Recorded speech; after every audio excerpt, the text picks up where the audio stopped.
नमस्कार दोस्तों। क्या आपने कभी सोचा है कि आपका दिल सच में क्या चाहता है? क्या आपने अपने सपनों को वो मौका दिया है जो वो डिजर्व करते हैं? आज की कहानी है उस लड़के की जिसने सब कुछ छोड़ दिया और निकल पड़ा अपनी तकदीर के पीछे। अगर आप भी अपने दिल की आवाज सुनना चाहते हो तो जुड़िए मेरे साथ, क्योंकि ये सफर है जादू, जुनून और जीत का। तो चलिए शुरू करते हैं द एल्केमिस्ट की दुनिया में खो जाने का मजा। तो चलिए शुरू करते हैं सैंटियागो की कहानी से। भाग एक। सपना जो बार बार आता है। सैंटियागो एक नौजवान चरवाहा था। वह अपने भेड़ों को लेकर स्पेन के गांवों में घूमता रहता। वह पढ़ा लिखा था और भविष्य में कुछ बड़ा करना चाहता था। एक रात उसने एक अजीब सपना देखा, और यह सपना उसने एक नहीं, दो बार देखा। सपने में वह मिस्र के पिरामिडों के पास खड़ा होता है और वहां एक खजाना छिपा होता है। सपना इतना बार बार आता है कि वह एक बूढ़ी जिप्सी महिला से मिलने जाता है जो सपनों का अर्थ बताती है। वो कहती है, जाओ, खजाना खोजो, तुम्हारा भाग्य तुम्हारा इंतजार कर रहा है। भाग दो। बूढ़ा राजा और पर्सनल लेजेंड सैंटियागो सोच में पड़ जाता है। क्या यह सपना वाकई कोई संकेत है? एक दिन उसे एक बूढ़ा आदमी मिलता है। खुद को सालिम का राजा कहता है। वह कहता है, हर इंसान का एक सपना होता है जिसे उसे पूरा करना चाहिए। इसे ही पर्सनल लेजेंड कहते हैं। और सबसे बड़ी बात, जब तुम किसी चीज को सच्चे दिल से चाहते हो तो पूरी कायनात तुम्हें उसे दिलाने में मदद करती है। राजा उसे दो जादुई पत्थर देता है, उरीम और थुम्मिम, जो उसे निर्णय लेने में मदद करेंगे। प्रेरित होकर सैंटियागो अपनी सारी भेड़ें बेच देता है और अफ्रीका के लिए निकल पड़ता है। भाग तीन। धोखा, गिरावट और सबक। अफ्रीका में उतरते ही एक आदमी सैंटियागो की मदद का नाटक करता है और उसका सारा पैसा चुरा लेता है। सैंटियागो टूट जाता है। वह सोचता है, मैंने अपने सपने के लिए सब कुछ छोड़ दिया और अब मैं खाली हाथ हूं। लेकिन तभी वह एक क्रिस्टल की दुकान में काम करना शुरू करता है। धीरे धीरे उसकी ईमानदारी और सुझावों से दुकान का व्यापार बढ़ने लगता है। दुकान का मालिक कहता है, मैंने कभी मक्का जाने का सपना देखा था, लेकिन डर के कारण कभी निकला नहीं। सैंटियागो सीखता है, कभी कभी लोग अपने सपनों से डरते हैं क्योंकि वे असफल होने से डरते हैं। भाग चार। रेगिस्तान की यात्रा और प्रेम कमाई करके वह फिर से अपनी यात्रा शुरू करता है। इस बार एक कारवां के साथ जो रेगिस्तान पार कर रहा होता है।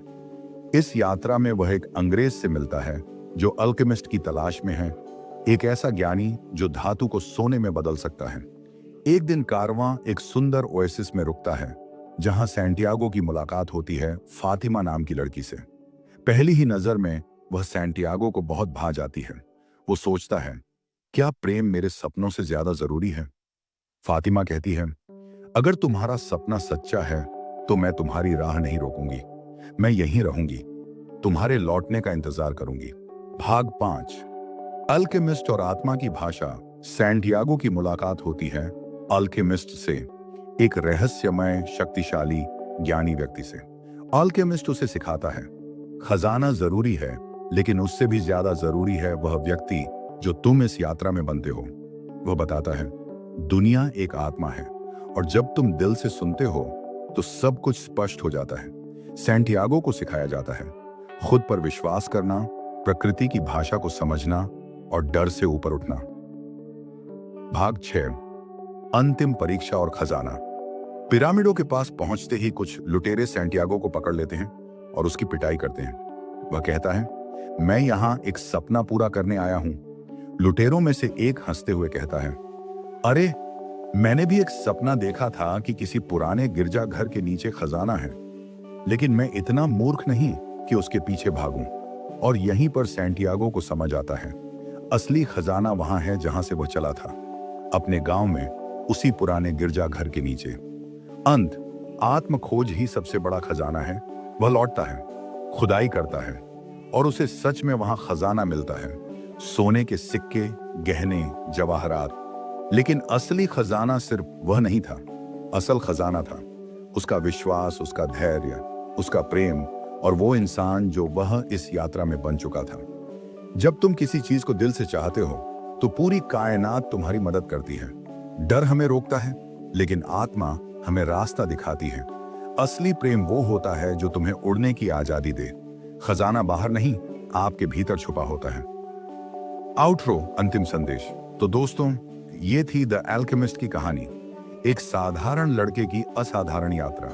क्या आप भी अपने सपनों के पीछे जाने की हिम्मत रखते हैं? कमेंट में जरूर बताइए। वीडियो पसंद आया हो तो लाइक करें, चैनल को सब्सक्राइब करें और अगली बार मिलते हैं एक नई प्रेरक कहानी के साथ।